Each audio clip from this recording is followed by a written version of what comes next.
manos para un dios como células para un cuerpo. La idea de un Dios inconsciente de la existencia de cada persona puede parecer extraña y perturbadora al principio, pero si la examinamos con detenimiento, podemos encontrar profundas implicaciones filosóficas en ella. En primer lugar, la noción de un Dios inconsciente nos lleva a cuestionar la naturaleza misma de la divinidad.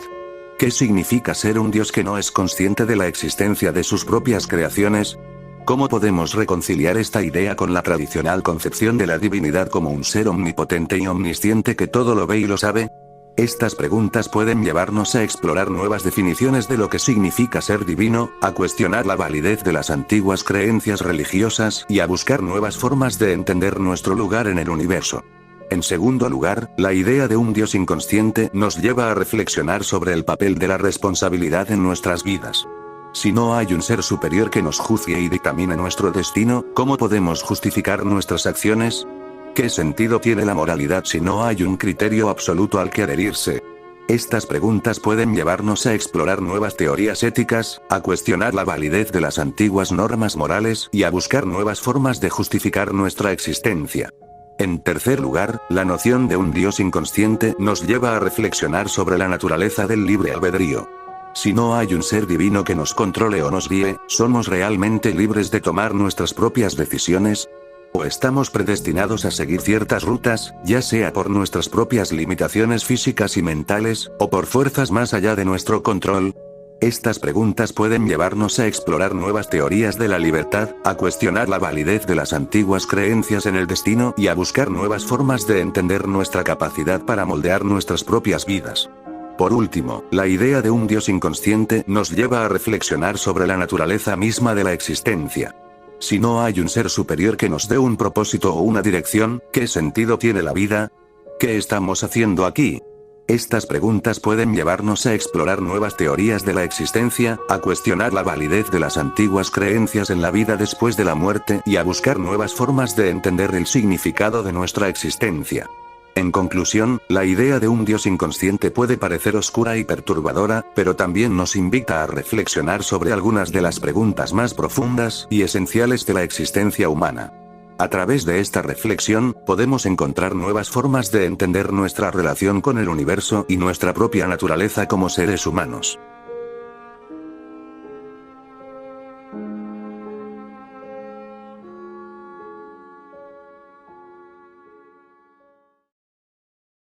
Subidea. Si Dios no es consciente de nuestra existencia, ¿cómo podría ser cruel al permitir que suframos? La cuestión del mal es una de las preguntas más antiguas y persistentes que ha enfrentado la humanidad. Ha sido el tema de innumerables debates y discusiones en la filosofía y la teología a lo largo de los siglos.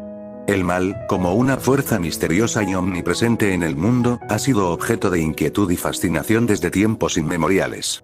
Y la cuestión de si existe o no un Dios benevolente y todopoderoso que permite la existencia del mal ha sido objeto de un intenso debate.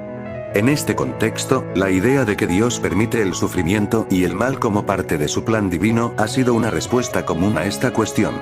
La noción de que el sufrimiento y el mal son necesarios para cumplir algún propósito mayor es una idea que ha sido expresada por muchos teólogos y filósofos. Sin embargo, esta respuesta plantea preguntas profundas y difíciles. ¿Cómo puede un Dios bueno permitir el sufrimiento y el mal si tiene el poder de evitarlo? ¿Cómo podemos reconciliar la idea de un Dios amoroso con la realidad del dolor y el sufrimiento en el mundo?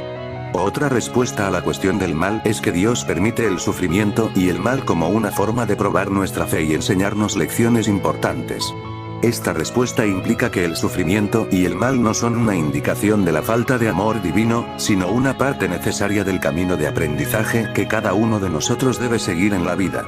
Pero, ¿qué tipo de Dios permitiría que su creación sufra y experimente el mal como una prueba de fe y aprendizaje?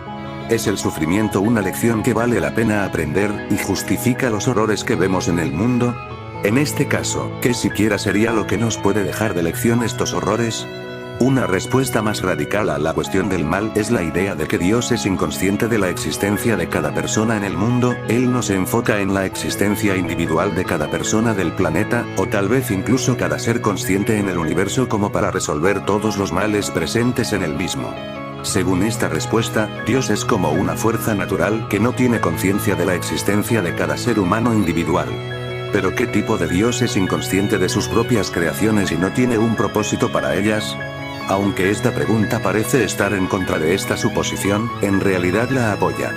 Desde un punto de vista más científico, podríamos deducir que todo lo que la ciencia ha observado y concluido hasta este tiempo es correcto, y realmente todo pasó por mera casualidad.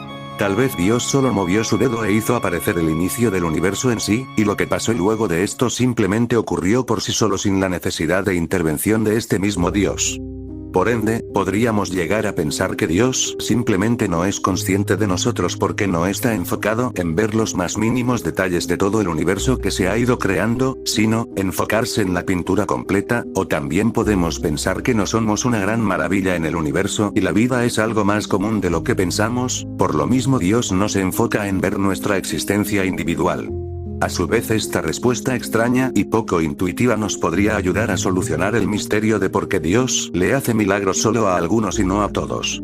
Podríamos razonar esto como Dios volviendo a ver sus creaciones de vez en cuando y ayudándolas, pero a su vez no lo hace todo el tiempo, ya que no es consciente de todos los males pasando simultáneamente en todo el universo. Esto sería más bien reconfortante, pensar que Dios te puede ayudar de vez en cuando y no solo si te postras ante Él y lo alabas como un perro viendo a su dueño. Dios pasaría de ser tanto un ser inalcanzable y cruel, a ser un ser más humano, más relatable. Un ser que podríamos llegar a considerar un amigo. Estas respuestas son solo algunas de las muchas formas en que los teólogos y filósofos han tratado de abordar la cuestión del mal. Pero, por supuesto, ninguna de ellas es completamente satisfactoria. El problema del mal es un enigma profundo e insondable que desafía la comprensión humana. Y, aunque las respuestas que hemos explorado pueden ayudarnos a entender el problema desde diferentes perspectivas, no hay una solución definitiva a la cuestión del mal.